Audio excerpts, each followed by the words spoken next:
listening to Wolf Spirit Radio and Haggy Shack Radio with Barbara Threecrow in Beyond Reality.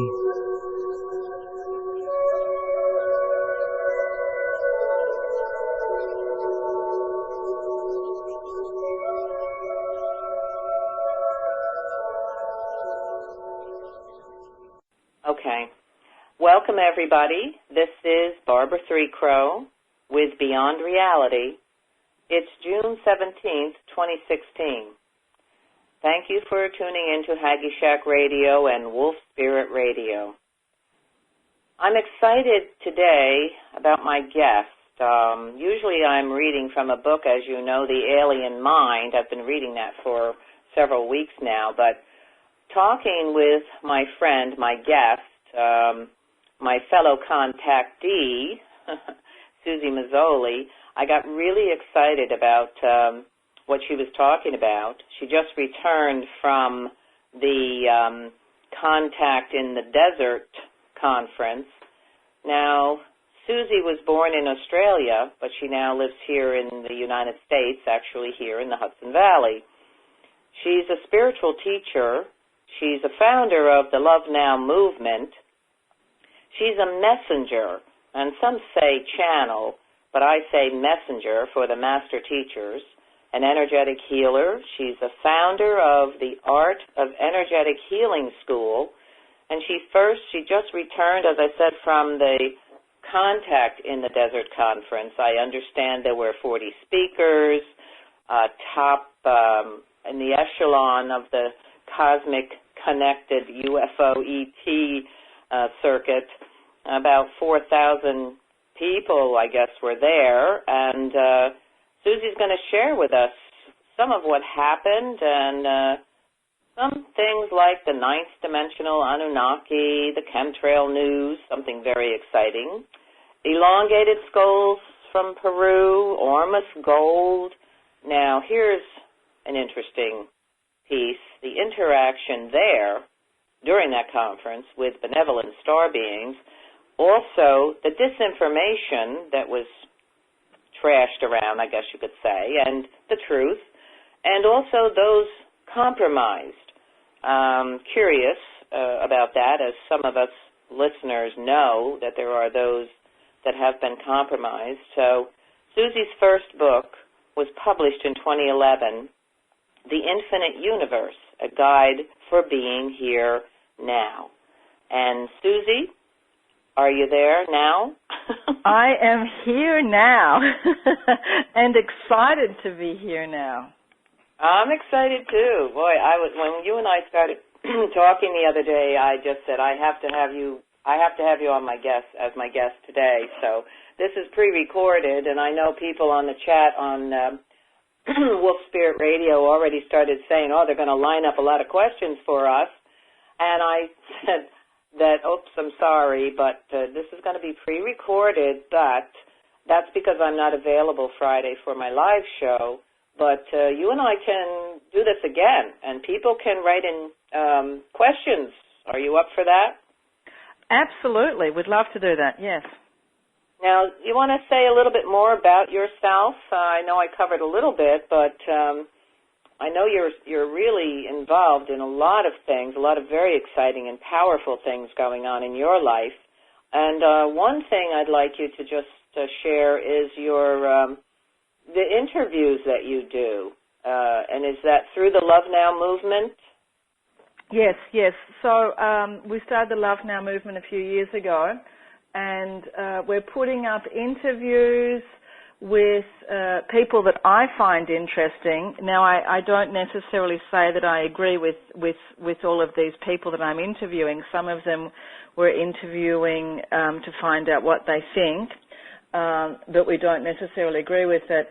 But it's people like Michael Challenger from South Africa, and he speaks about the so-called Anunnaki origins of mankind and Ubuntu movement, which is now really, really starting to get a lot of interest, and they're now in the midst of their elections in South Africa.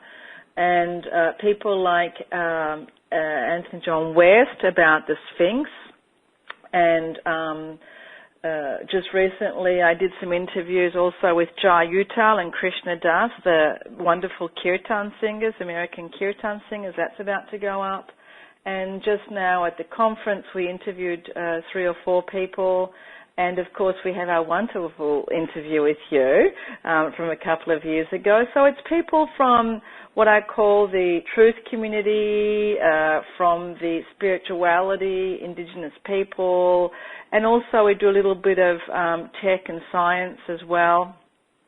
Just now in California I interviewed somebody about some microbial plant supplements that are actually being put on farms in California, and what they're finding under one generation is that it's actually stopping the GMO reproduction in the genes. So it's a great way to clean up the planet. So all of these things are about helping people, educating people, and helping us hopefully reach a higher understanding of ourselves. And it's interesting, you said that I was a fellow contactee, and I've actually never called myself that. So I'm interested to know why you call me a contactee. Well, I've known that you are a contactee, even though you hadn't really recognized that maybe on that level. But we'll talk about that, about your experiences along those lines that prompts me to say, yes, you are a fellow contactee. But so where can people find your interviews? How can they find you? Sure. So we have a website, lovenowmovement.org, and there are 2 YouTube channels. One is Love Now Movement, and the other one is Love Now Movement, all in capital letters. And the difference is that the Love Now Movement, all in capital letters, is our newest information, and that's from this year. That's why we had to make a shift due to, some snaggles and wiggles in the YouTube, but we're back up there. And with a lot more, we're doing a lot more interviews now. We're back. We got a little bit detoured or hijacked for a while there. Well, we can talk about that if you want. Sure. Well, I think it's really. You got sidetracked. I know that, and that's quite a story. But let's not go there right yet. I want to really find out. Well, first of all, let me ask you, Suzy, why would people want to go to your Love Now Movement website and listen to what you've got to say and others? Tell me why you feel this, because I know it's very important. Why do you feel? Because I think there are various levels of consciousness, and there are various ways that we exist here on the planet. And some people exist what I call in a very survivalist or very superficial mode. And some of us go deeper and deeper. And for those people that want to know more about what really is going on, that want to open up their minds and perhaps dip into some more esoteric information or some more truth, really, then this is the place to go. And I think what's important about the way that we present information is that it's presented with an open mind and with an open heart. So a lot of information out there is presented from a place of fear and, like with that crazy, scary music that they have playing in the background sometimes. Right. And I think it's really important to know what's going on and to know it from a place of power and from a place of love. And it's interesting, I've had several people from the spiritual community literally say that this information shouldn't be told to people, that we should not focus on this information, because when we focus on it, then we give it energy. And I'm more like, well, enlightened means knowing everything. Enlightened means knowing what's going on all the different levels and being aware of it and standing in your power. So that's why I think people should listen to these interviews to get educated and to help them understand what's going on and raise themselves to a higher frequency where you know what is, and it's not that you're making a judgment, but that you're discerning and you're literally making a choice about how you would like to live in this world. And like, it always amazes me how people, first of all, they don't know, like we are constantly chemtrailed every day, no matter where you live in the world. I travel around a lot. They're everywhere. And people, you'll find, you'll be giving a lecture or doing a ceremony with people and you'll mention chemtrails and they'll say, oh, what's that? And then the second level is, I know what they are, but I don't want to know any more about them. Thank you very much. So I think it's really important for us to help people understand what's going on and to empower them, to let them know that they can do something about this, that they can actually take action. Yeah, the thing I really feel is that people need to really know that they can empower themselves, that they are not powerless. But I feel about knowing you for quite a few years here, knowing you, I also feel very strongly that you have the ability, when you call upon someone to interview them, you have the ability to know that this person is above board, that they're a truth bringer, that they're not a disinformation, type of person, that they're going to screw around with this information, that they're not compromised. So I feel that that's one of the reasons why people might want to check out your sites to find, as we're saying, if you're a seeker of the truth or you're confused, or bewildered about what is going on, if you even care about what is going on, and you'll get information also about what can be done, what you personally and collectively, what we can do. So that's one piece that I feel very strongly about. And yes, the word discernment, I'm always using that word, Suzy, because we have the ability, I call it the truth meter. We all have a truth meter within us. It's a little energy blip that tells us, it's sort of like a settling of aha, or a little sense of peace, an energetic, peaceful feeling when you're with someone, when they're speaking, or when you approach someone, as opposed to the opposite, that your truth meter will almost go wild. It'll just start, almost like they're freaking out, or there's a blip, there's a glitch of energy. So this cycle is to be very important, very aware of this, helps us to discern what really is being spoken. Who is this person in front of me telling me, information? And listen to your internal truth meter to discern if this touches your heart spirit in a good way. That's how I describe it.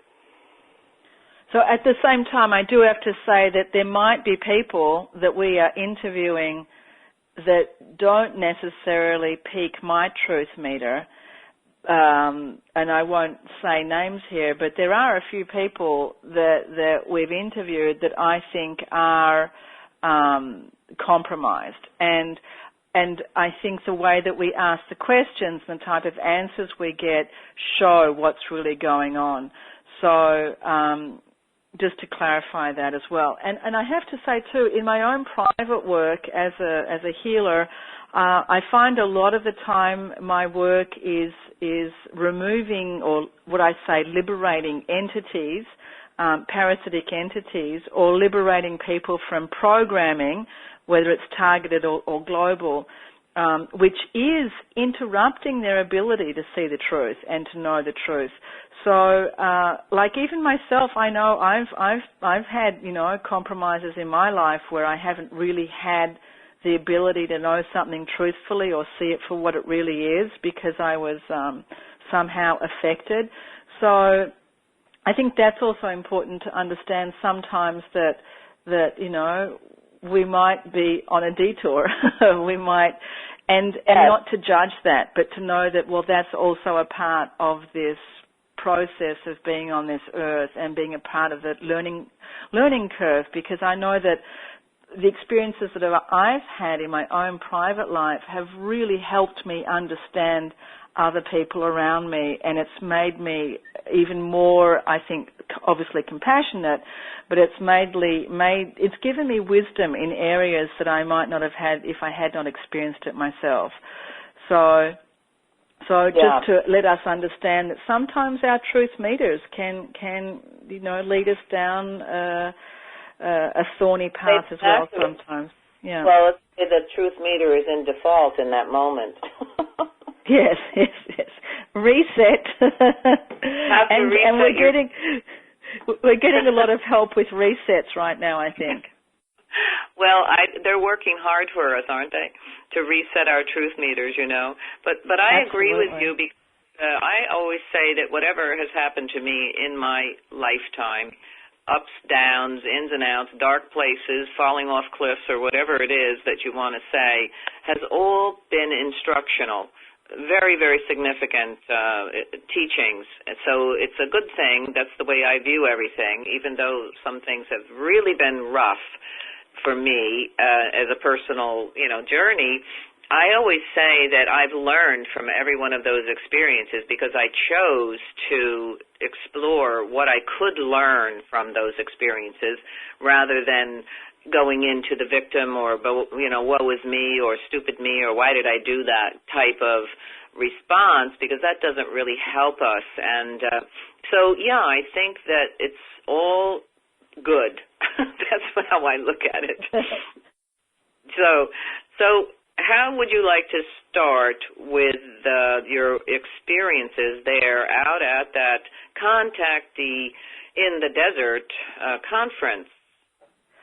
Well, let me tell you that it was, first of all, amazing, and I have not experienced the Contact in the Desert before, and from what I understand, it is getting bigger and bigger every year. So for that reason, I'm very happy that there are more people coming to this subject matter. And looking around, you had some very, very normal, what I call straight-looking people, most of the people, and some of I always tend to go around and ask people, where are you from? What are you doing here? What interests you? And just to try and get like a general sort of temperature of the crowd. And it was very interesting that there were a lot of like really normal mainstream people, not people like us, but like, people that had regular jobs and lived in California and like many people, they were in couples, and I said, where do you come from? What are you doing? And they worked at Home Depot, and they were like UFO fans or Star Trek fans. So it was very interesting to see who was in the general crowd. And there weren't a lot of people from overseas, but there were a couple of Europeans and a couple of people from Australia that were there. And the speakers were mostly the people that we know from the circuit, mostly people from America. The keynote speakers were Graham Hancock, who I'm sure your audience is very familiar with, and I went to a couple of his lectures, and what was interesting was there ended up kind of being, the different camps of the different people, and Graham Hancock gave a wonderful lecture on psychedelic substances and how they are the backbone of many of the spiritual societies throughout what we know of human culture. And then when he was speaking on a panel, I think the next day, then there was an argument kind of broke out, or a discussion rather, I should say, between people that believe that we don't need psychedelic substances and the people that believe we need them. And so that was very interesting to watch and to hear the different viewpoints. And as many people know of my background, I've been working in Peru and Bolivia for 20 years, and I've participated in the shamanic training and ceremonies, and yes, I have used psychedelic substances under within spiritual ceremonies, and I can totally understand what Graham Hancock is talking about.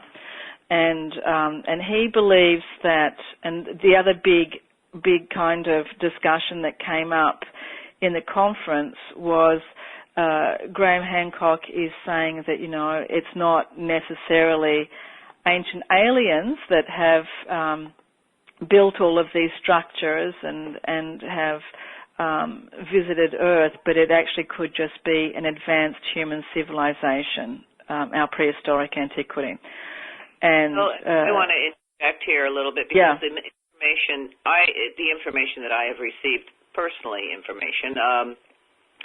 actually covers both of those, that there were those ETs who did come and bring technology and information, the ancient wisdom, I call it, working with frequencies, for instance, which we can get into discussing how the significance of energetic frequencies, how this is, to me, is a key piece for us to begin to understand this powerful ability that came here, that is really given to all of humanity. And, of course, that was usurped and is being utilized by the elite now and covered up very well.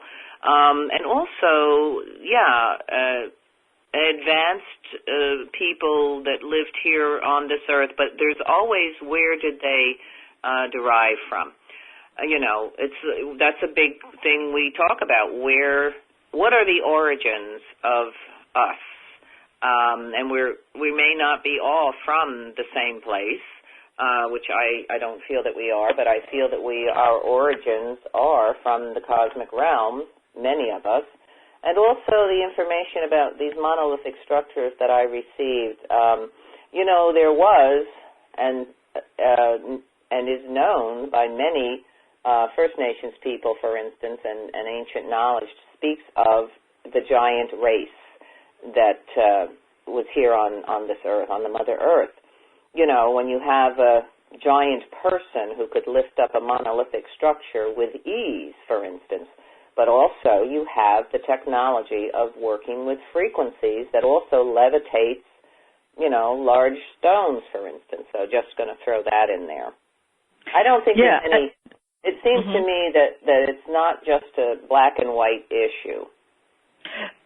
And I agree with you too. I definitely see this as both things happening. That we were more advanced, perhaps, than what we consider ourselves now, and we also were star-seeded, or we had a great deal of interaction.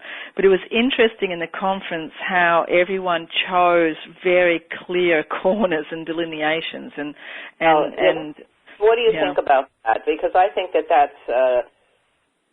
that's where it sort of like eliminates our ability to be, to grow, to really be advanced, because people get stuck, they take a corner or they take a perspective, and this is it, and that's it. It's written in stone.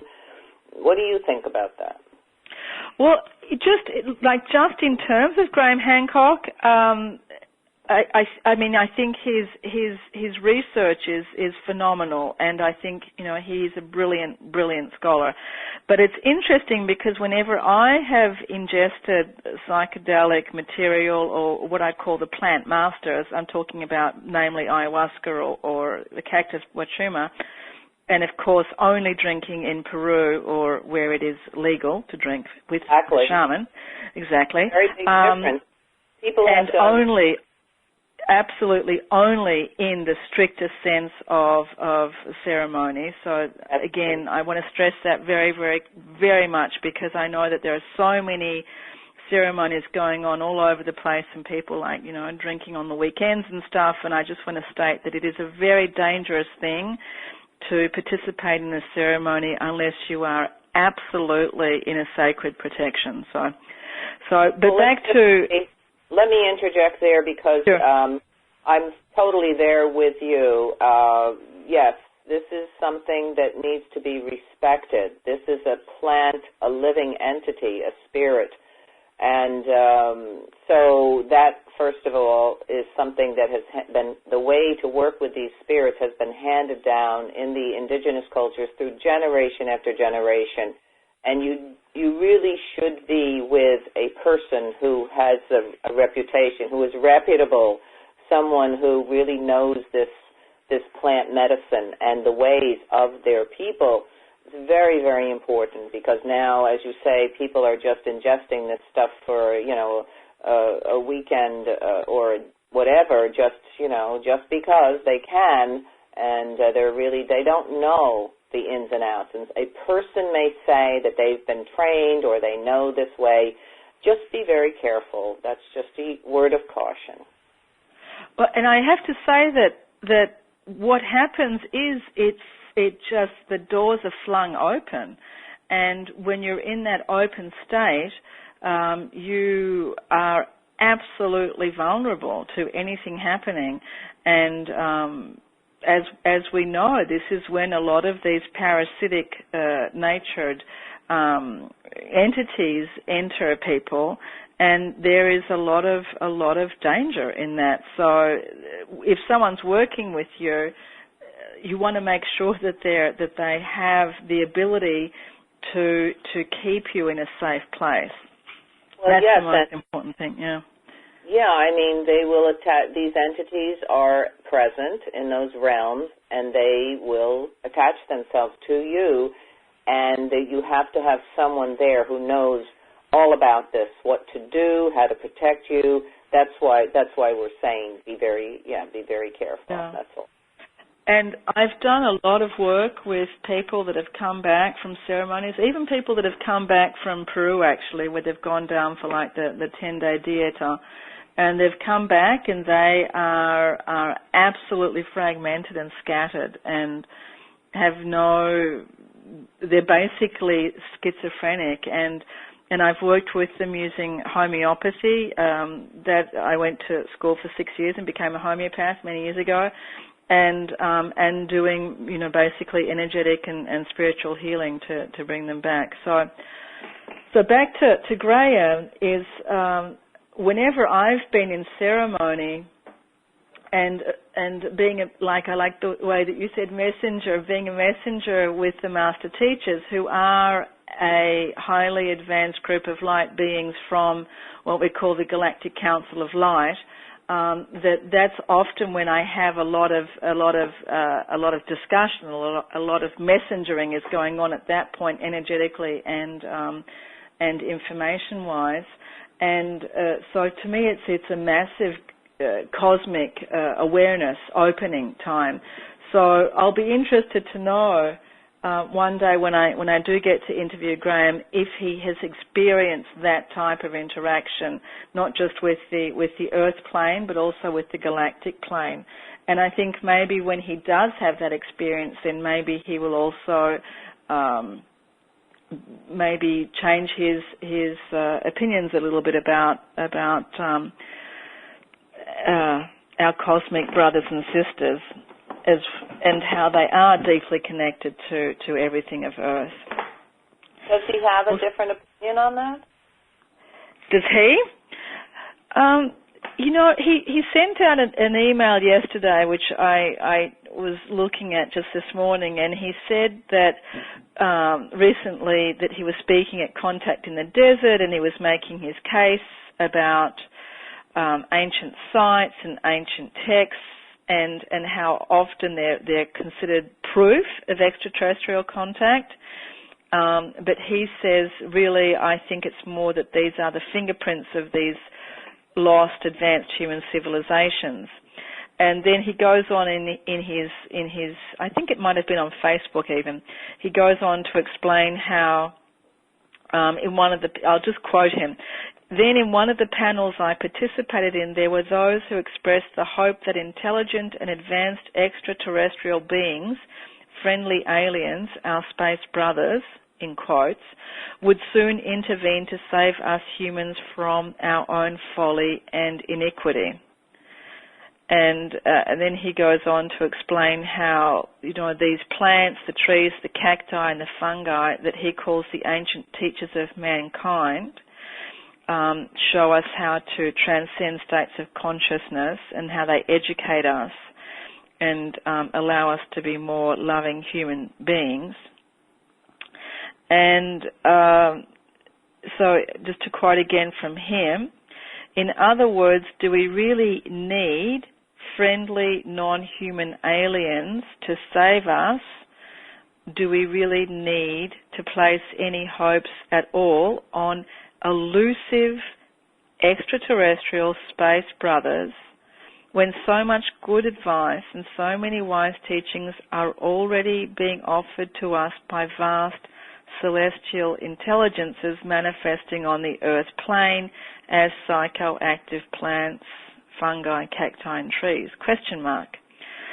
So when he says elusive extraterrestrial space brothers, that to me says I haven't had an experience. And the panel that he was on, which I actually saw, which was a nice heated panel, I have to say, and it was heated because it was 110 degrees there the whole time,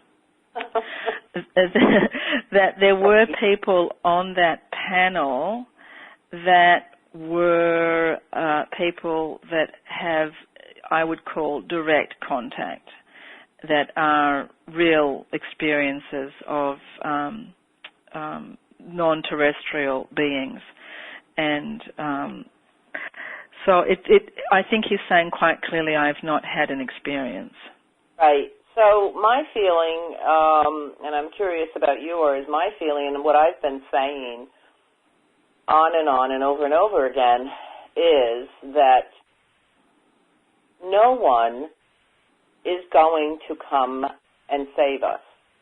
I feel that we, humanity, are here in this, what I call the great school, returned to get this right ourselves, that we have created something here that is a big mess. History repeats itself. We could go through the history and find that out, and that we are back on this great wheel of life. Some of us have returned to be helpful, to perhaps bring guidance and information on the awakening, on how to awaken, on the significance of ourselves as, who we really are meant to be, highly advanced, and not only enlightened, utilizing technology in a proper way, compassionate and effective way, not harmful way, but also spiritually advanced, which is a key piece that I believe in, that no one, ETs or even Yeshua, is going to come and save us, that we are here to gain this knowledge ourselves. It's all out there. The knowledge is hitting us in the face, left and right, through the ETs, the allies of humanity, are helping us to some degree. But the universal law, Creator's law, from what I understand, is that no one is going to step in and save us. But also we do receive information from the elemental beings, from the plant spirits, from all of the elementals. They are our teachers, but they can't, just like a good teacher, a human teacher, takes you to a point, gives you all that they possibly can to help you on your way, and at some point they say, now you must go on your own and fulfill what it is that you came here for, and to do good work for the good of the whole. I'm not going to save you. I cannot save you. I can give you all the wisdom and the information that was given to me. Now it's time to step out and be the big girl, be the big boy, grow up, get it right now, back again to try to get it right. That's my feeling. So I always tell people, don't get on the ship. If the ship's coming, it's going to be a false flag, because they're going to definitely give us a ship that's going to, the elite are planning this. That's my feeling. They're going to send, the saviors are coming, or the being, or Yeshua, or the return of the Messiah, all of that. That's just my perspective, my feeling. What do you think on that? Well, after channeling or being a messenger for the master teachers for the last 50 years and doing it publicly for 20 years, they have always said that this here, what we're experiencing here is, it's a playground. They call it the sand pit. And we have the roller coaster and the ghost train and, all of the different rides. And you basically choose what ride you'd like to go on to. Like you get the ticket that you want to go on what ride. And then you have the experiences of Earth. And but the whole practice of being here is to actually open your eyes and recognize what's really going on, to become aware. And during the last couple of years, they have been saying, ringing the graduation bell, like it's time to grow up. And sometimes when I'm in the trance state, and I don't go completely into trance, I'm completely aware of everything that I'm doing, by the way, just if people aren't aware of my work. And as I'm doing it, they're pumping energy the whole time. And they always say, we are the mirror of your potential. So it's not that we are some external being. It's not that we are some master teachers, literally, but you are the masters and you are the teachers. And what we're doing is we're holding up to you a giant mirror, and inside that mirror is everything that you are, because we as human beings basically experience, like when you get out of the shower in the morning and the mirror's all foggy and you just get your towel and you just, you wipe off a little bit of the condensation off the mirror so you can brush your teeth. What they do is they completely clean the cosmic mirror of what we are. So our absolute omnipresent potential, and they show us what we are. And they say now that this time on Earth is about literally taking the towel yourself and wiping off the mirror so you can see who you are completely. And when they do energetic work with us, they're literally energetically giving us that mirror image. And they can be very silly sometimes, like the Palladian contingent especially, and they'll say, like, get your boots on, strap them on, come on, stop whining all the time, you little babies, come on, time to grow up. And at the same time as a whole part of that, graduation process, they do say, and they say this more and more every day, that right now it's a crossroads and people have to make a decision. I'm going this way or I'm going that way. And one thing that I've become very clear about, and which I believe I'm saying it more publicly now, I think I was hesitant actually to say it publicly, but just like literally reading this quote from Graham Hancock as well as triggered me, when he says to save us humans from our own folly. I do not believe, and I can say I also know, that humans are aggressive. I believe that human beings, and people can jump down my throat on this one, but I believe that human beings are essentially a very, very loving, very peaceful, collaborative spirit. And I believe that competition and aggression and violence and, greed, selfishness, hatred, all that stuff, I believe all that stuff is not a part, really, of humanity. I believe that that's something that really is a manipulation of what we really are. And one of the people I interviewed out in Joshua Tree, who I love very much, James Gilliland, we talked about this on a video that I just put up as well. He is really, really beautiful person. And, we're in this draconian matrix right now, and I believe that's what's happening is as we graduate, we do have to look at the sky and say, oh yeah, that's right, something's going on here. I've agreed to be here, but I'm also agreeing to be more powerful than all of this. And to me, that power is love. That's the way that we get out of here. So, get out of here, out of the matrix. Yeah, I'm right there with you on that, Suzy, and I've been speaking about that myself, that we have that. We are made, we are created from unconditional love. And I throw in joy there, because when you think about a creator, mother, father, the dream, I call it the dream vision, that manifested everything here, the beauty all around us and the beauty of a human being, the amazing miracle that is all around us, including ourselves, that to me, there had to have been unconditional love and joy in this creation, including ourselves, to be created as such a miracle. So we are that. We are love. We are created out of unconditional love, meaning that we are, the children of the Creator, Mother, Father, and we are going to make mistakes, as every child does. We're going to screw up. We're going to fall down. We're going to make wrong choices. We're going to do things in a good way or not. This is part of the school, as every child knows. You go out on your own. Mother, fathers, they can't walk with you. They can't take you wherever you go. And the foundation that we each have is that love. And hopefully parents, human parents, give their children that foundation so that they know that they are loved unconditionally. So, I agree with you there. I think that we are being manipulated. Many of us do know that. The media has been full-blown manipulating us for how long?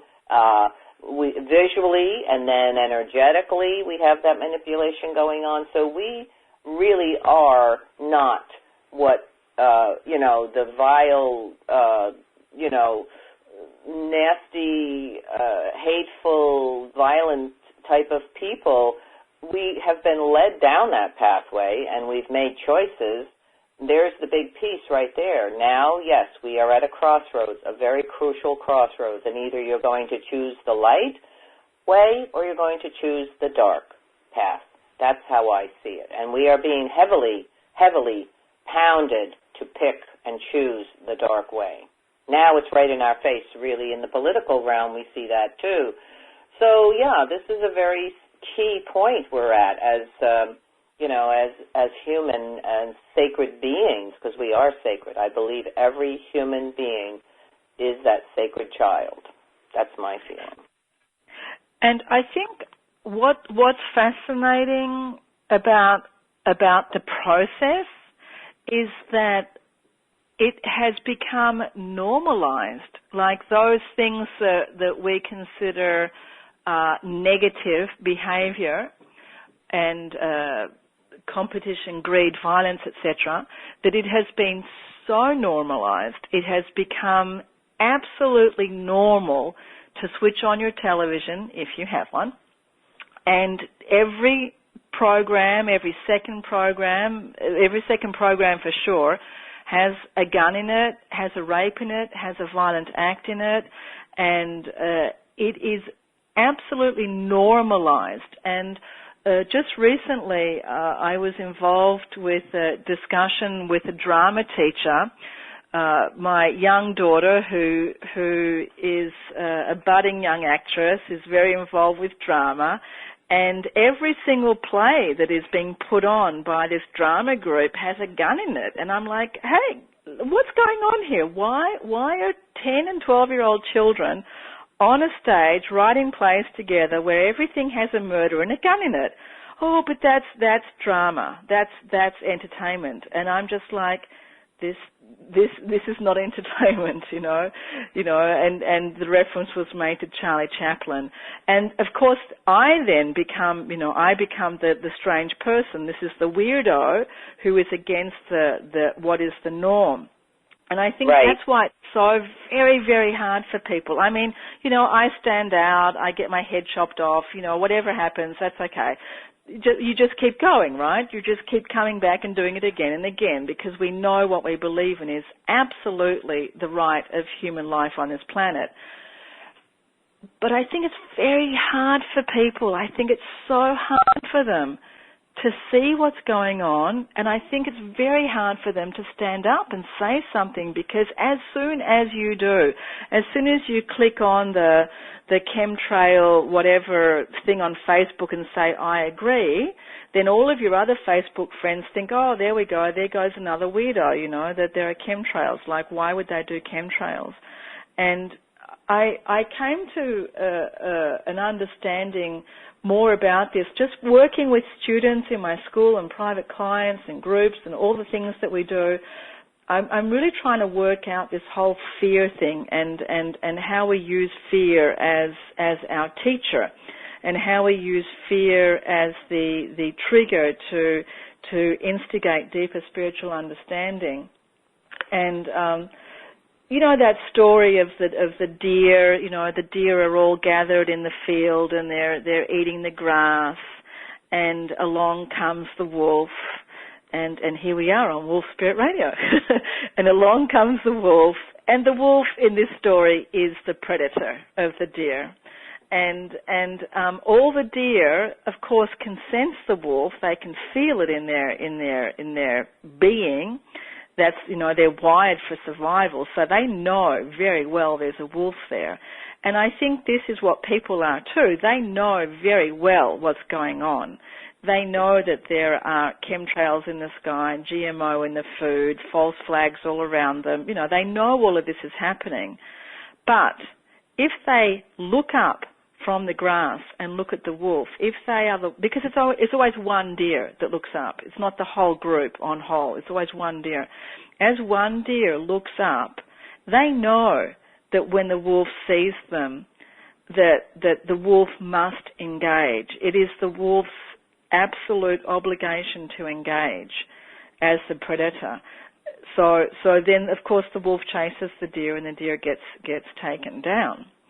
And that's what I think people understand, is that if they look at what they're afraid of, if they look up, they know they're going to get taken down. And to me, that's that survival instinct, that that primordial, we could call it the reptilian brain, that we will be taken down if we look at the chemtrails. And I think that's what we really need to work with, is allowing people to understand that they can look at the wolf, and guess what? They're going to bounce back. They will arrive back, but they will arrive back with the wisdom and the empowerment of, I stared at the wolf and I know the truth. And that's that kind of tipping point that I think we're at right now. It feels like within the next couple of months, so much more information and so much more awareness because of where we are in the galaxy, and I do think that some of the benevolence are actually stepping in more. I think on some level they are, and I think we can talk about that too. But I just want to also share a story involving the deer, which is similar, and it gives you a different perspective on a power that we all have. And it is about the power of love, the power of the heart. The deer, in the medicine way, is gentle. As we know, deer are gentle. They are very gentle, and so we look at that as they have a gentle heart. They have a loving heart. So we look at that, and the story is that when we are on the sacred journey of life, as the deer is on her journey through the forest, we are all on the journey to the sacred mountain. We will all wind up eventually upon the sacred mountain. That's where we're heading. So upon that journey, we will meet many obstacles. And the message of the deer is that, the deer is on her journey as well. And when the demon appears on the pathway, which the demon often appears on our pathway, we could say, well, that's the wolf, or that's the energetic, that energy of negativity or fear. So when it appears on the pathway, because the deer just exudes this gentle love, that power of love and gentleness basically just dissipates the energy of the negativity of the wolf or that dark energy, the demon. The love is so powerful, and we know that. So this is the story of the deer in the medicine way, you know. It's very similar. And we will meet demons on our journey in life, for sure. We will meet challenges. But what we're saying, or what I'm saying, is that we have a power within us, which is love and compassion, which is, we could say, is the light. It is exuded from the Creator, Mother, Father, that love and compassion. It is the most powerful frequency that we have the ability to activate. I think it's the only way. It's the only way that it is, and also from my own experience, I can say that whenever I have come up against the so-called demons,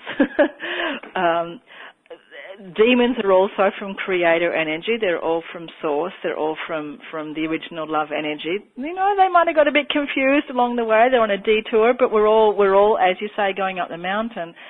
But the love energy for me has been the energy that has exposed everything around me. Like when I'm really, really in love, showing love, being love, then it's like all of the veils, all of the mirages or the manipulations become transparent, and I've seen beings for what they truly are. Literally, like from behind a human face, a reptilian face appears. And at first, you know, that really does scare the hell out of you. And you're like, whoa, because you weren't expecting to see it. And then once you get past the shock, you know, then you can also send love in that direction. And what I've seen clearly now, and after talking with several of what I would call my friends at Contact in the Desert, is that as we resonate, each one of us, you, me, and our friends around us, as we resonate more in love, and as the planet, because she's expanding now and she's expanding into this love frequency as we go through this galactic wave consciousness, that what's happening is that the love frequency is so powerful, and like you said, it's dissipating, it's neutralizing, it's making those other frequencies that can't exist here literally move away or disappear or change. And it's not that we have the right to change anything, but just whatever is in our sphere, whatever is in our energetic reach, that will either leave or go away. And I think that's why I've spent so much time over the last couple of weeks, especially liberating entities from people, because our planet is changing. We as a people are coming into this higher frequency, and these other things can't exist here. And that is that split, that really, really big split. And it's not coming because, oh, I want to split from you, or I don't like you because, I don't know, you believe in this or believe in that. It's like, I'm not even thinking about you. All I'm doing is I'm thinking about love. I'm not even sending out any personal energy. It's just on the level of love. And that, by its very natural progression, is creating what I'm seeing now is a separation. And that's right. It almost hurts to say separation. It's so interesting. I feel sadness saying separation because, you know, our certainly my intention is that we're all bathing here, you know, in this great big bubble bath of love, and it's beautiful and everyone's happy. And it actually hurts to see some people choosing it, or not even people, some other beings choosing a different way right now. When I would like to be together with them, but we can't at this point. So we also have to recognize that as well. That other people, other beings, I mean, are in other trajectories right now. Yes, and I'm sure in the really big picture we're together. Yeah, and I agree with you there, and I think that I understand that or understand that separation. Of course, we are consciously functioning with the whole harmony and balance of all creation.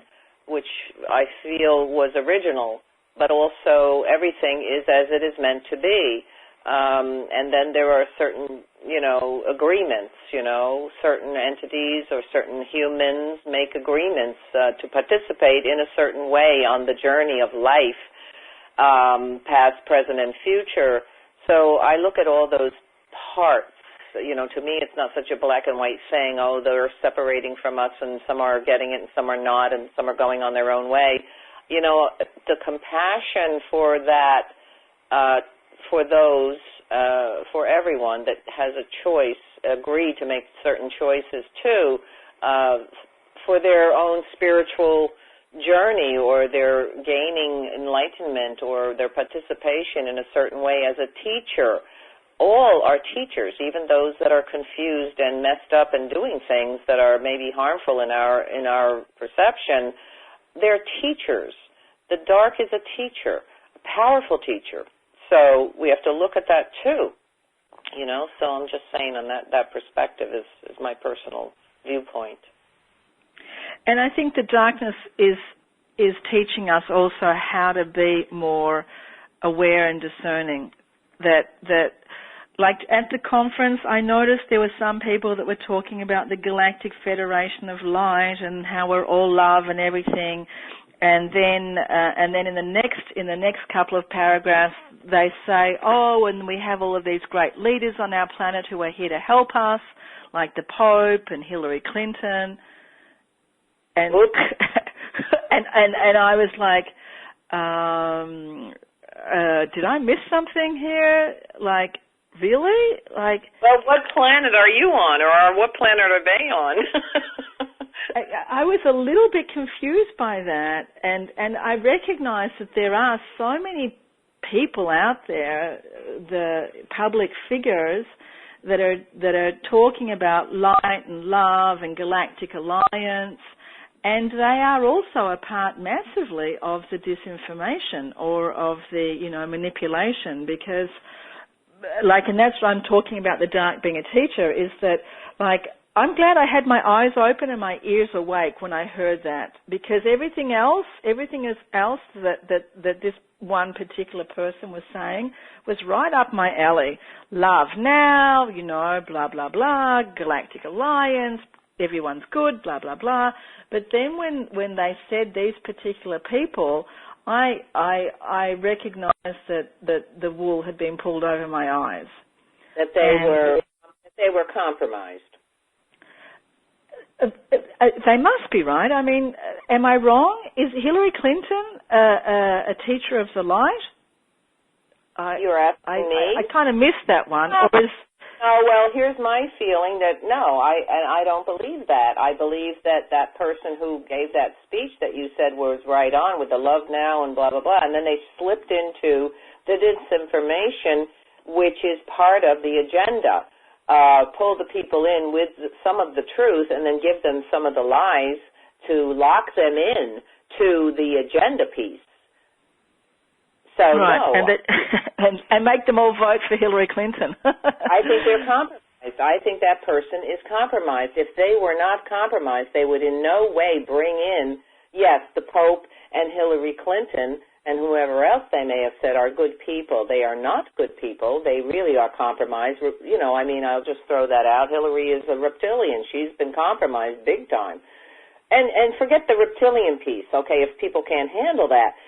What she has done in the history of her involvement, with the big money, with the big corporations, and she is really, she created in Europe, went there specifically to bring in fracking throughout Europe. That was one big piece that she has done, that isn't for the mother. It's just not. It's not working for the light.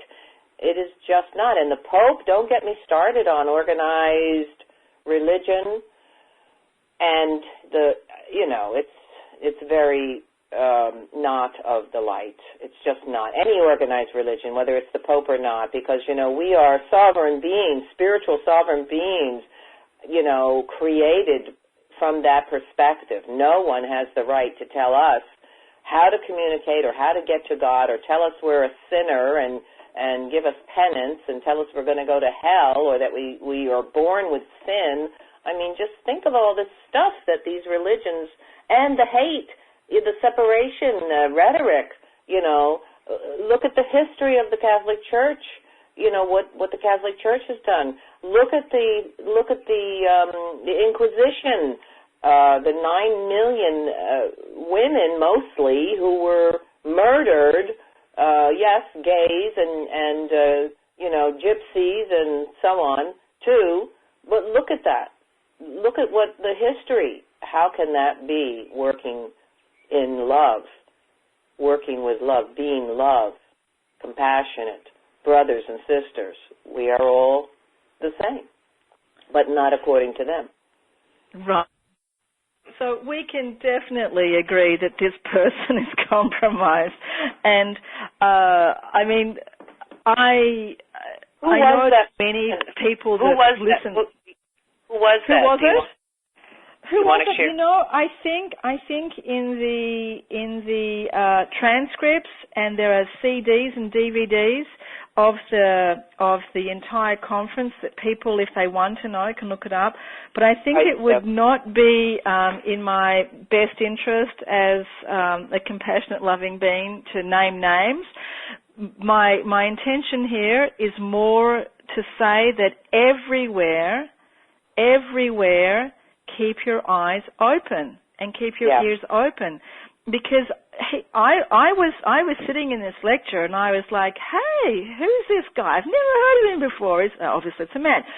I think he's talking my language. Until, I'm like a good hour and a half in, and then he drops these like Clinton and Pope bombs. And I was like, I had just recently worked with a client who had been absolutely compromised through one of these campaigns, and I have direct information, that both of these characters are not necessarily working for the best interests of humanity, and it's very clear to me that the Vatican has been and has always been a viper pit.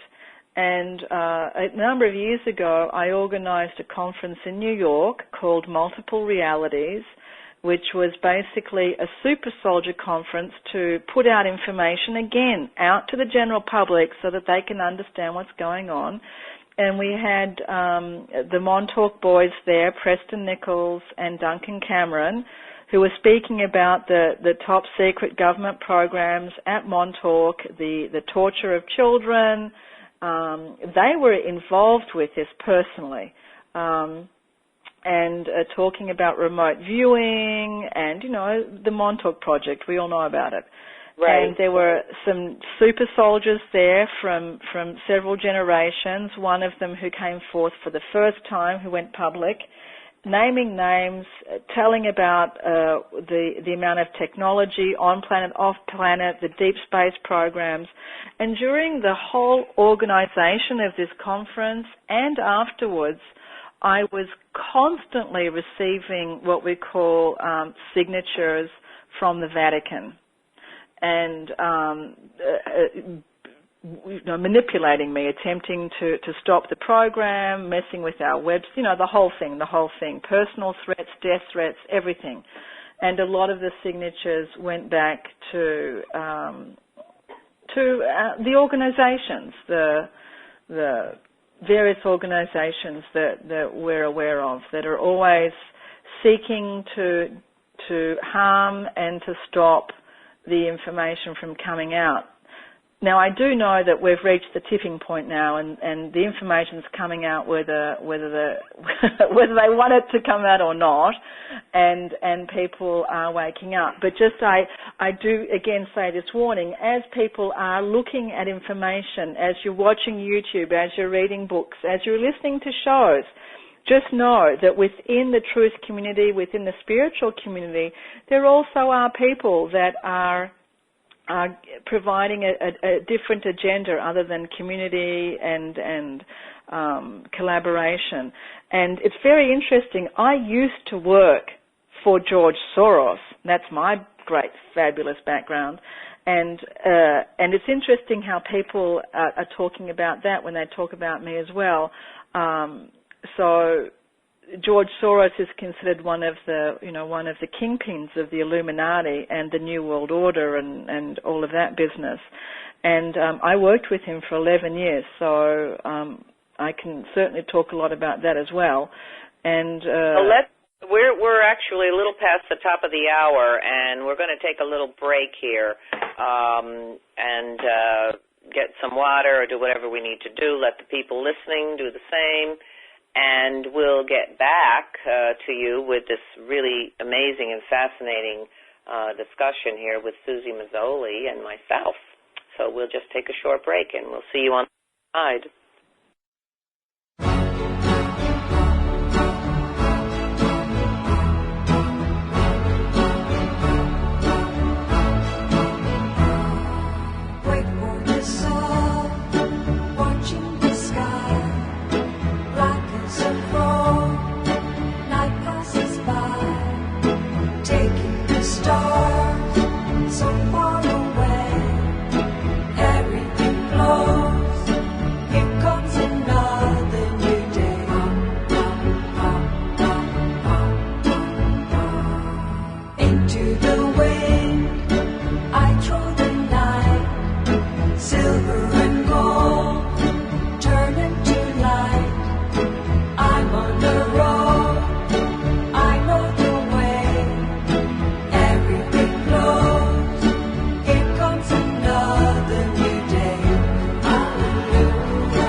From our short break, because we have so much to talk about, so I didn't want to take a long break. And I'm hoping you're sticking with us, so we're going to move in a little bit deeper here with some very fascinating information. And Suzy, is there anything more that you want to share about the conference? I know there was a lot that went on. I know I think you had a little conversation there with Whitley Strieber, and I know Linda Moulton Howe was there. And is there anything else or any one particular person there that you want to talk about? Oh, so much. I could talk to you for like 12 hours. We'll have to do this again. Absolutely. Thank you. So the other people that were there that I did interviews with were Brian Forrester, who lives in Cusco, Peru, and I did an interview with him, just a short one, 30 minutes, about the human elongated skulls. Well, the question is, are they human really? I honestly believe that they're not human, and I've been in their presence. And he just speaks about their culture a little bit, and we talk about the Nazca lines, and which are amazing. I've actually, I think about 20 years ago, I took a small plane and flew above the Nazca lines. And what he said was very interesting was that he understands that the people that built them would actually drink huachuma, which is the San Pedro cactus, and they would walk these lines like a labyrinth. They would walk these lines for spiritual understanding. So I thought that was very fascinating. That interview is already up online. People can look at it. It's Brian Forrester. And I also spoke with Linda Moulton Howe, and we're going to be doing a separate interview with her. She gave many, many talks at the conference and spoke primarily about ET contactee experiences, and as people might know, she has her wonderful books out there, which is kind of like the encyclopedia of different ETs. And what was really, and she also spoke about the mutilations, of course. And when she was speaking about the mutilations, it was outside. You're basically outside, sitting in the desert at the Joshua Tree Conference Center, and they have like these, giant tarps on top of your head. And so you're kind of blocked from the sun, but it was very, very hot, like 110 degrees for 4 days straight. And as she was giving her lecture, I was just bawling my eyes out. I just couldn't stop crying, seeing all these, really graphic photographs that she has of animals, and the half cat, and cattle with their sex organs and rectums removed and parts of their jaw removed, and she goes into exquisite detail. She's such a brilliant scholar and explains everything. And then as she's going into these images of the different drawings and artist renditions that people have done from their contactee experience, I got absolutely triggered and kind of lost it for a little bit there. And as you know, I had a close encounter with what would be considered a reptilian or a Draco during the last couple of years. And I say this to people out there because I know that it's happened to many, many people, and some of us don't really quite remember it. I had to do a little bit of work around really getting to what had actually happened. But I was literally in a sexual position when I opened my eyes and recognized that the being on top of me was not human. But that it was actually a reptilian. And one of the photographs she showed on the stage was exactly what I had my experience with. And so that caused a little bit of trauma in the system. And we have to understand that these things have occurred and do occur, and what can we do to understand it, and if you don't want it to happen again, to stop it happening. And I'm guessing that's why you called me a contactee. That's one of the reasons. And yes. I do want to say that I hope my phone lasts through the top of the hour, but because it's starting to beep. But anyway, I particularly wanted you to talk about this reptilian experience, because I know people have had a similar something happen to them similarly, and if there's anything that you can reflect upon prior to the moment when you realize, oops, this is not a human being who I thought it was? Is there anything that you can reflect upon that might have given you a clue? The other thing is then, what was the process that you have gone through to extricate the effects that this may have had upon you? Okay, so of course let me know if your phone goes, yeah? Many pieces of information made it clear to me that that something was going on. But of course we have a bypass mechanism, and we have also the element of manipulation going on too. We're talking about a species or anyone really from our future could be more technologically advanced. They could have better powers of manipulation. Just any level could be used on us if we're not aware of it. So my very first impression was that it was a man, that this man was an empty box. That was my very, very first impression. I saw him as like an empty box of cornflakes. That it was just a very thin cardboard box.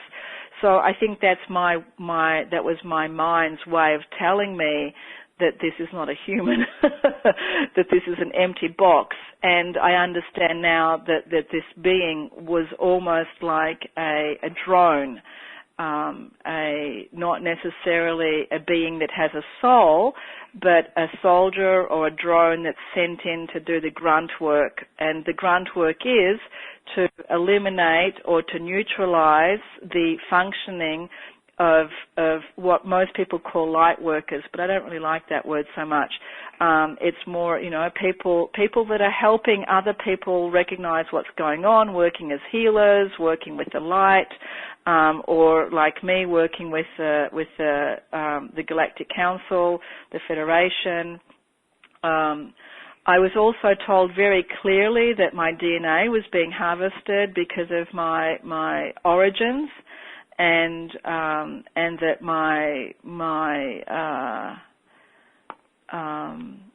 and this I'm not 100% sure of, that my eggs and that my children were being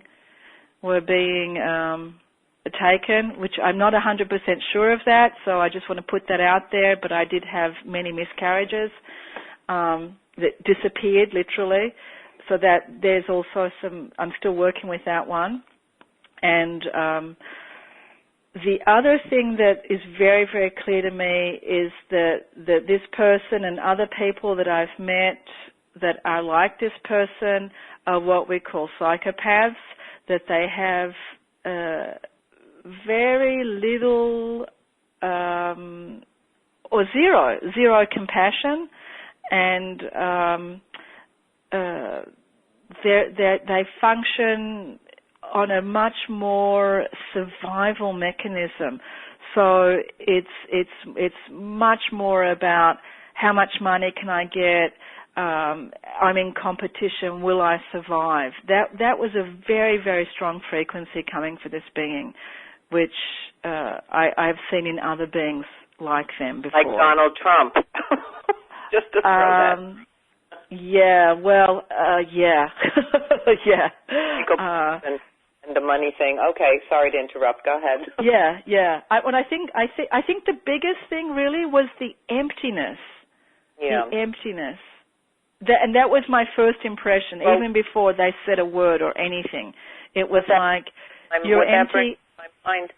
That brings to my mind like soulless. Exactly. Soulless is exactly what I mean. And I believe they were a soulless entity. And as the more research I've done into it, I believe that they were actually soulless. And their soul was perhaps exchanged or given up on some level. And yeah, like walking around at Contact in the Desert, once your eyes are open, you can see much more clearly, like who's who, what's going on, what's their agenda, service to self, service to others, and we are infiltrated with a whole lot of different beings. We are not just one simple human race here. We are a lot of different beings with different agendas and different energy fields. And I definitely would invite people to be attracted to those that are of the highest frequency, of course. And if someone around you is very concerned about survival and doesn't recognize that they are endless and beginningless spirit, then something's going on there. Then they're not really living in their true spirit. I'm very happy I had this experience, by the way, because it has given me a huge boost in my spiritual work, and it's also given me experience to help others in such a major way too. So I'm not saying it was a bad thing. It was definitely a bit of a shock and a little bit of a disruption, so to speak. But it's certainly something that has been very, very helpful for me. So I'm grateful for that experience, and I say thanks to whatever that was that came to visit me. Thank you. Bless you. Okay, so then what was some of the processes that after you discovered this and you had to remove yourself from the situation, what were some of the processes that you could maybe offer or share that you went through, and what was it that you felt maybe remaining, energetically or whatever? So how did you help yourself?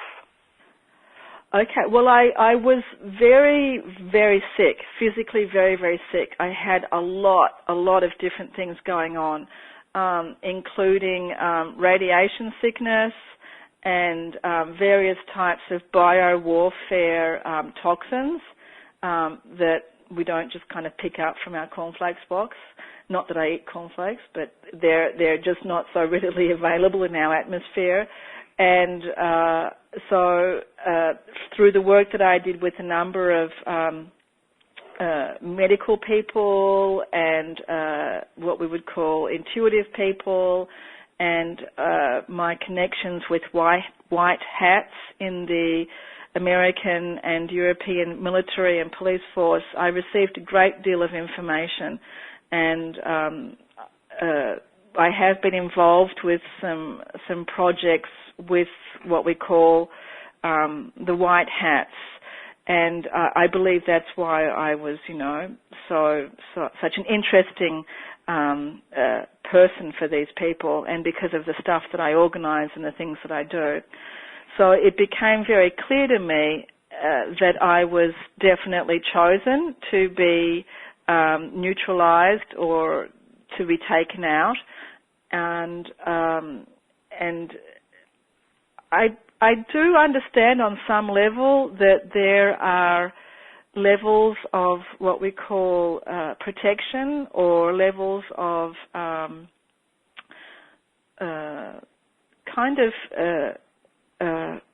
layers. There are layers of existence around us. So things can happen to you. Certain things can happen to you, but not everything can happen to you. So there's still this ability to be alive, but you can get messed with. You can get messed with emotionally, physically, spiritually, financially, all those different levels of being messed with. And I know that many people have had these experiences. I'm certainly not alone in this.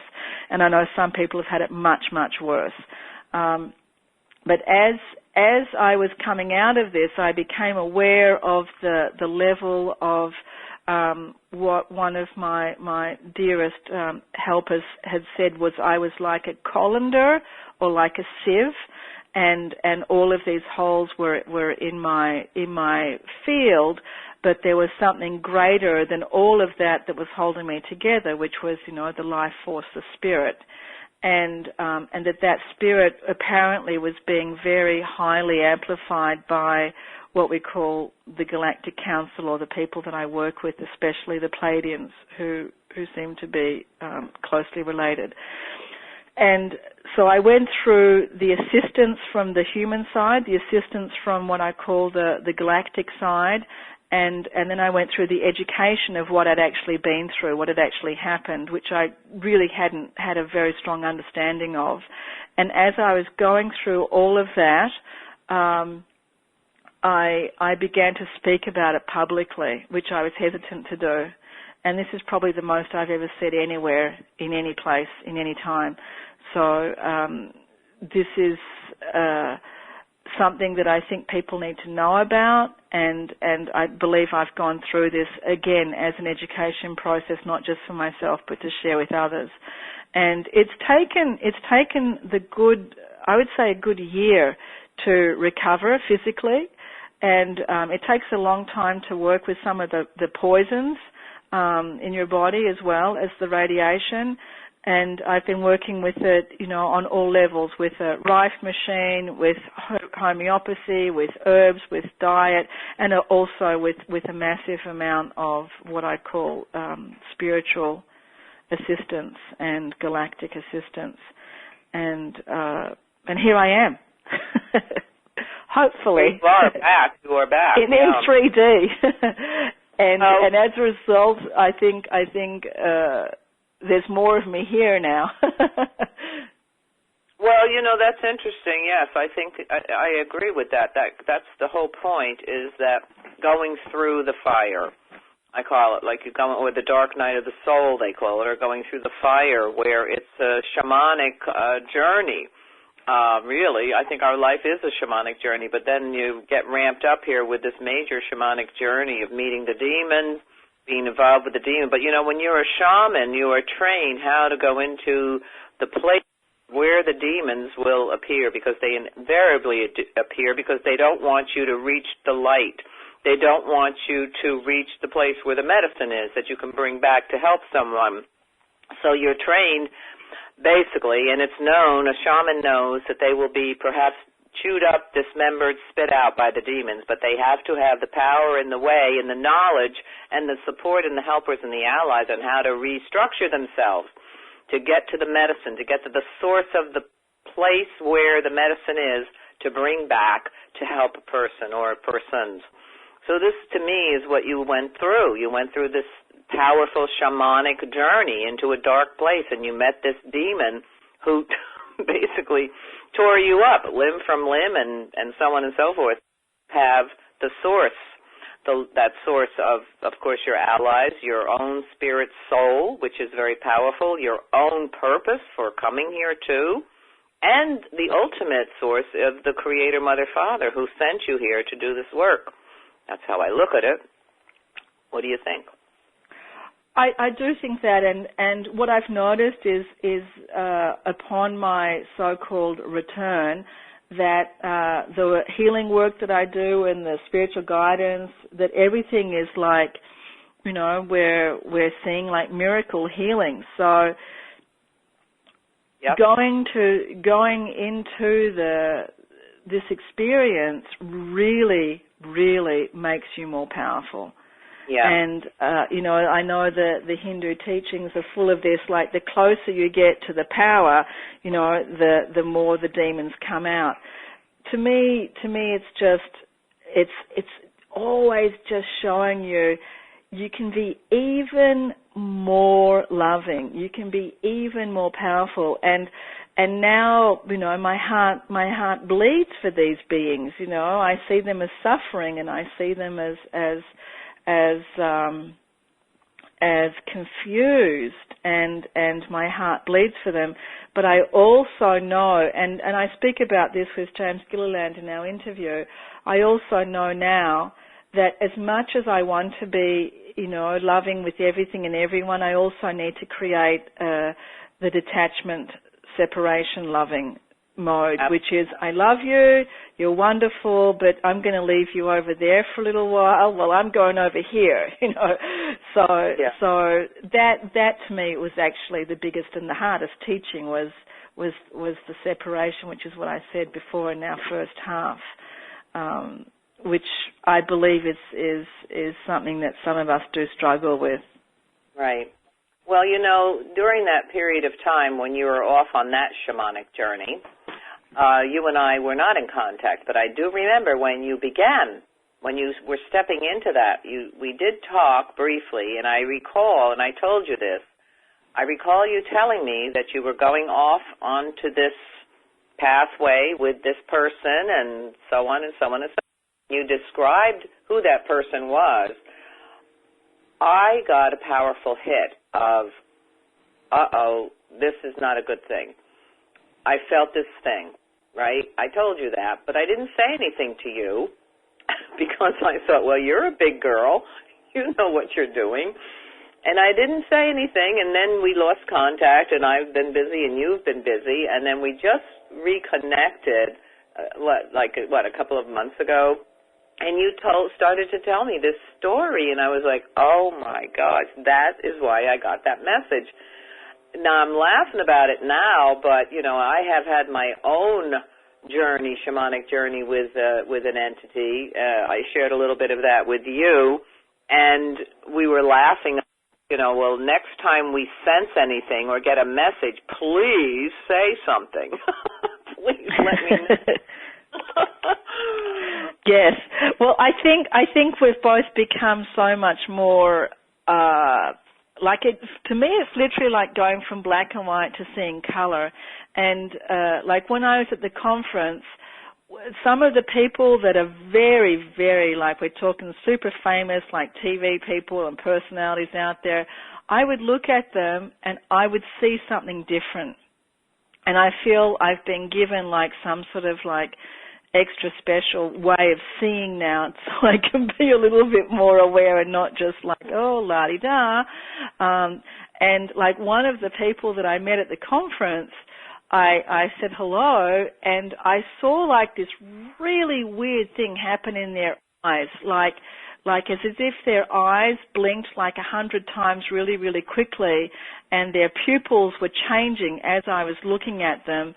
And I have to say that the thing that I got was like those old cash registers when it goes ka-ching and then those things fly up on the little window there. That's what I remember seeing. That's not what I saw in real life though, but to me that was like, Suzy, this is very important. What are you seeing here? Pay attention. And I double checked in with someone else there who I trust very, very much. And I said, so this is what I saw when I was greeted by this person. What do you think?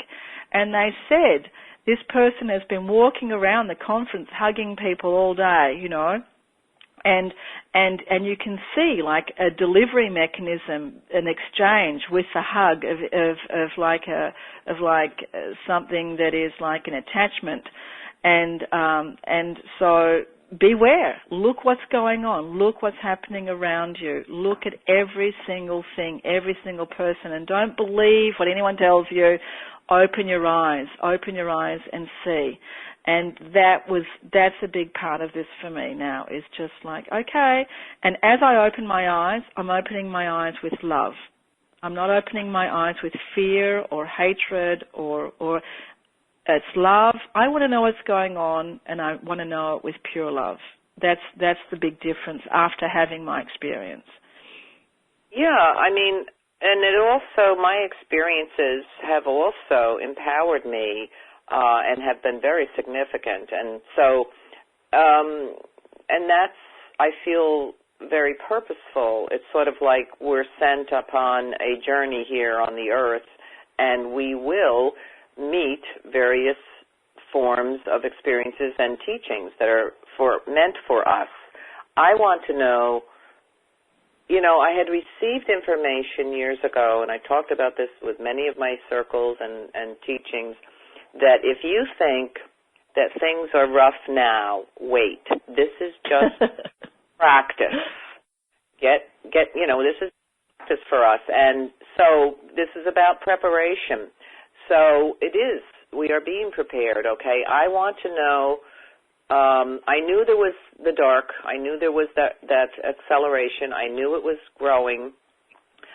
Well, then Spirit said it's time for you to meet that, to really know what you are up against and what the people that you work with that come to you for help and guidance are going to be up against. And so they threw me into that mix.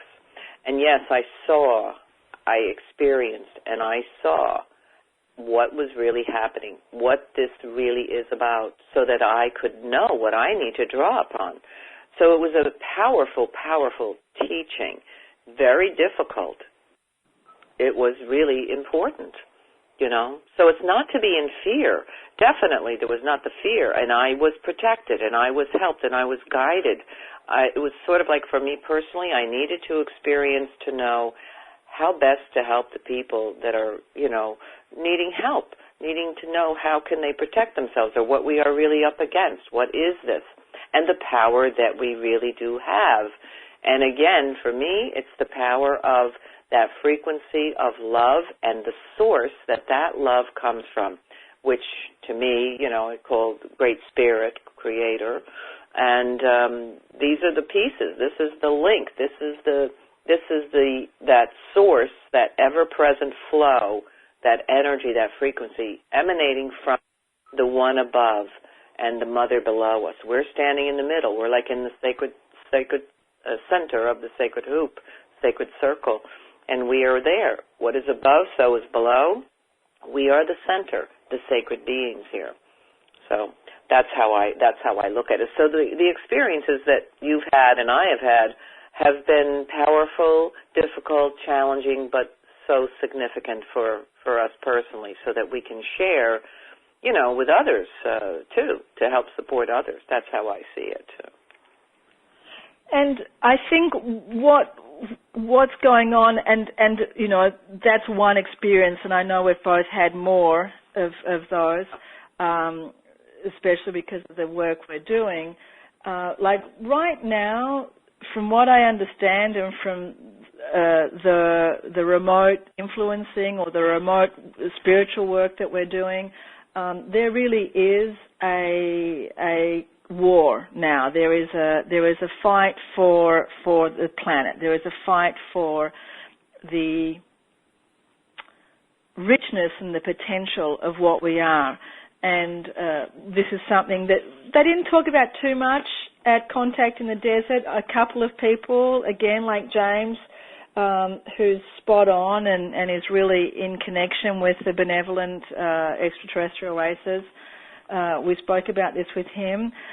Right now, everything's so amped up, and you can tell when you look out at the sky and you look onto your television and you listen to your radio and you see all these false flag stuff going on, that we really are in this very, very, very high amped up situation. And personally, it's happening to people, and globally it's happening, and then of course galactically it's happening. And the really good news that I did hear from several people is, just to come back to what you had asked me in the very, very beginning, was that that most of the things that are happening now outside of our planet are in fact what we would call the benevolent brothers and sisters coming in now to assist and to remove all of what we would call negative, all of what we would call the draconian, enslaving, manipulating beings from our planet. And so those nasty little critters are digging in their heels now and working hard to infiltrate and manipulate any of the circles where there is freedom, where there is light, where there is pure love, where there is collaboration. And that, of course, is why we have to look at ourselves personally. Like, do I have any parasites? Do I have any attachments? And I work with clients every day to neutralize and liberate, and it's important that we understand now that with this separation, and we are absolutely on the good side of this. We're on the upside. Humanity is free. Humanity, the upside. We're on the humanity is freeing itself. And although I did hear one person say that only 1 in 7 is being liberated, I would choose a higher number on that one. Is that what what happens in the separation is that we have a choice from the power of our love to help liberate others, whether they're incarnate, whether they're carnate, whether they're disembodied, positive, negative, whatever you want to call them. But we as beings of love have the ability to liberate others. And so if in your morning practice you choose to do this, what you can do is say, I now liberate all beings that are with me, that are together with me, into this highest light. And I found that in my private work, working with clients, this has been such a big body of work over the last couple of weeks, because we've found that these parasitic entities have been living with us for, some of us for, our whole life, some of them just recently, and they have been blocking our abilities to be abundant, to be happy, to be in partnership, to do what we're supposed to be doing on the planet. So that I think is very important now, is as the galactic clearing is happening, as we're neutralizing and coming into these higher frequencies, we also have to recognize personally that we have to do the work too. Of course, we have to do the work. And to be aware that, like if you're in a bad mood or things aren't working for you, it actually might not be you. It might be something like, like a tick or a flea on the body, that's actually influencing you. And to look at that. Yeah. Well, when I say to people, if you hear in your head, people have been saying for a few years now, and this is what alerted me to this intrusion here, or the ramping up of the outsider who don't want this shift, of course. And it's digging in their heels, like you said, they're really digging in their heels now because they're frightened now because, yes, the shift is happening and the transition is happening. So the transition is happening and they're getting freaked out, so they're really ramping it up. So people would say, I hear these, I'm really ashamed or embarrassed to say, but I hear these thoughts in my mind that are freaky, creepy, awful, even vile, even some of them pornographic or horrible, weird thoughts run through my mind, and I'm like, well, what the heck is that? It's so not that person. And that alerted me to that this happening, to this outside energy coming at people. If something comes in your mind that is on that level, that is not from divine source, that is not the energy of light and love, it is not the highest divine energy coming to you, which you are, which we are originally. We are divine beings. So if you hear these things running through your mind, know that that is an outside energy coming at you, infiltrating into your monkey mind, which is just this basically like a sponge, takes on everything and so on. So, but we have something else within us. We have the power of the spirit soul within us that is the source, of Creator, Mother, Father. That's a particle, I say, a star seed particle of the Creator. That's who we really truly are. That is our energy, our frequency as a being, as a light being, a spiritual divine being. So if you hear this stuff in your mind, because that's all that the mind does, the mind chatterboxes, it goes on and does and says whatever it receives. Then no. So then you have to take action. You can say, get out, or you can use energy and just throw it out, that is not me, and I am the light. I am your sacred child, Creator, Mother, Father. I am, your beacon for light and love and joy and peace. So work with the energy. Work with word is powerful.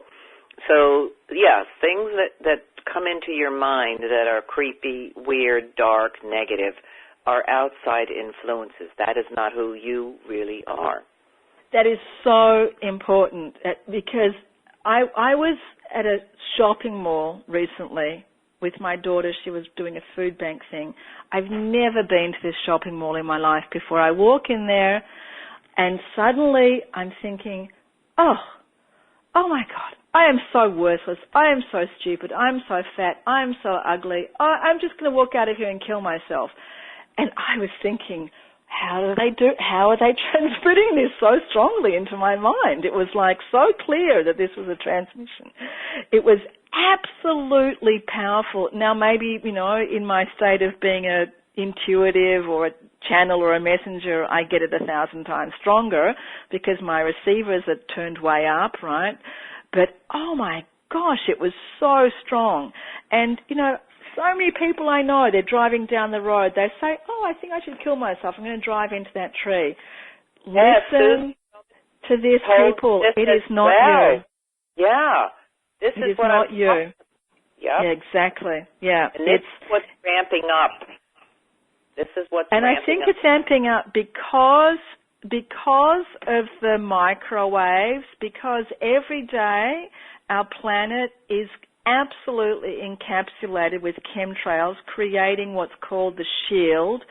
They use the HARP technology, they use your wireless technology, they use your cell phone technology, the Gwen towers. All of these things are working together as an artificial intraweb that is 100% 24/7 influencing every single human mind on the planet.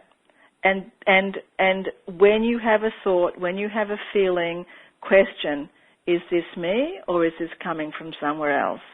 Right. We are inundated right now by manipulation.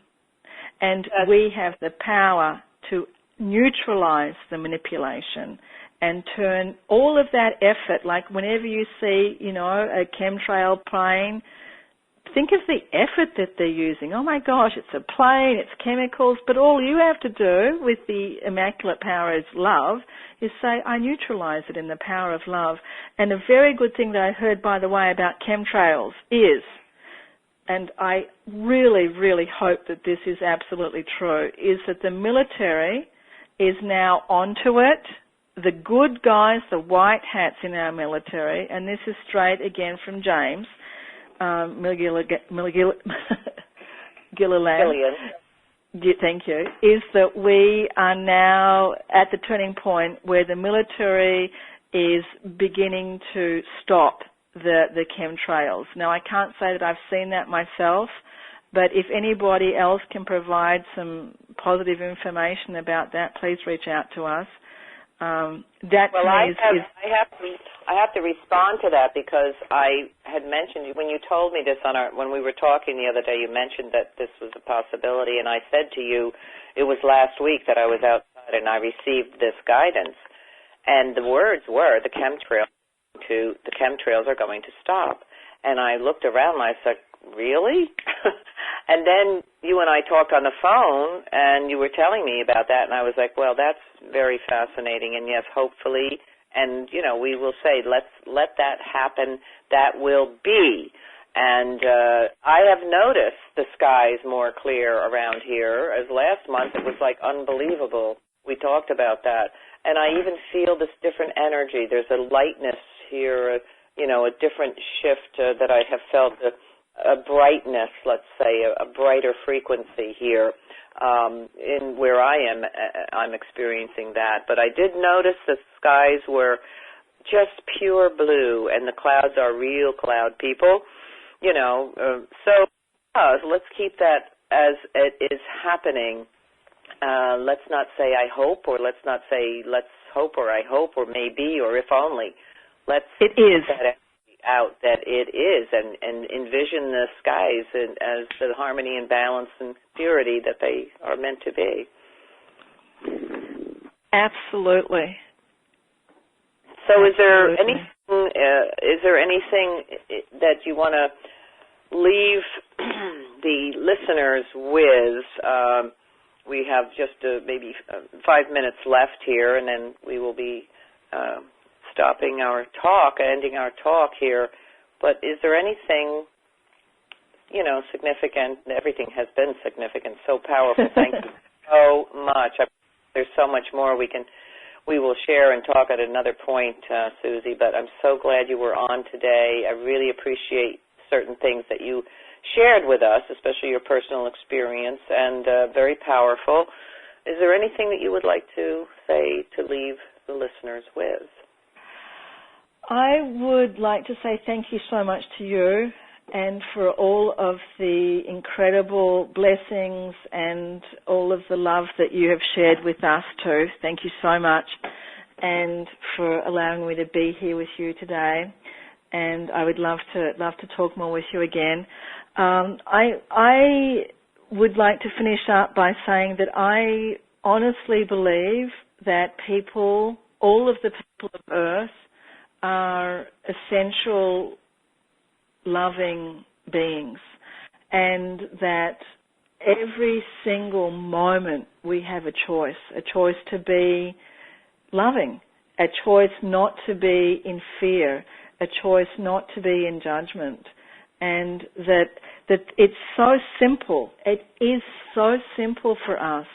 And right now we are going through this place in our universe where this civilization that we're a part of has never been before. We've never been in such a high density of photons of this type of radiation. And what it does is these little packets of information become a part of your body. They literally become a part of your body.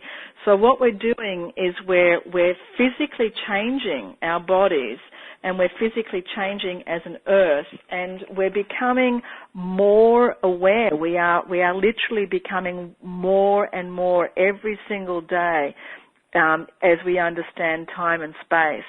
So if you are still thinking the same and doing the same as you were last year or 2 years ago, then I would recommend having a look at that and seeing what can I do that is expansive, that expands my mind, that expands what I know, that expands what I think about, that expands what I do. Because right now the energy is absolutely expansive, and if you're not expanding, then something needs to shift. Otherwise you're going to implode. It's really, really expansive, and expansion is all about collaboration. Find your friends, find the people that you love, that you really resonate with, and be with them. Hang out, have fun, smile and laugh, and talk about world, talk about life, talk about mysterious subjects. Listen to Wolf Spirit Radio, of course. And this, to me, is the most important thing we can do now, is come together and be together. So important. Family, friends, our spiritual brothers and sisters. Laugh now. Yeah, well, I want to just add that feel is one important thing is to start to love yourself, to really start to honor and love yourself and know how significant every one of us is, that we are all sacred children. We are really all alike. We're here to do, beautiful things, to take part in this amazing journey. We live on this great, beautiful ship, this mother ship, how beautiful she is, and she's constantly giving, nurturing, feeding us, and go out on the Mother Earth and receive some of that. Just put your feet on the bare feet, sit down or lie down, just be with the Mother and feel the love that is coming from her and all the beings, the elementals, those that love us too. They need us as well. The Mother needs us, and you're so significant and important. And starting with the loving of ourself is a good step, and then let that love and appreciation spread out from you, as the beacon here. That's all you have to do. Shine your light, sparkle that love and light, and that's a powerful gift, powerful to make a difference. So I just want to thank everybody for tuning in to Beyond Reality, to Haggy Shack, Wolf Spirit Radio, and if you love what you hear on these talk shows, there's a donate button there on the chat room, I know, and they bring really, really good people, helpful things, wonderful things, insightful things, and exciting things for everyone. So I want to thank you so much, and thank you, Suzy, my dear. I love you. Thanks for being with me today. Thank you. I love you so much. Thank you, everybody. Love now. Bye-bye.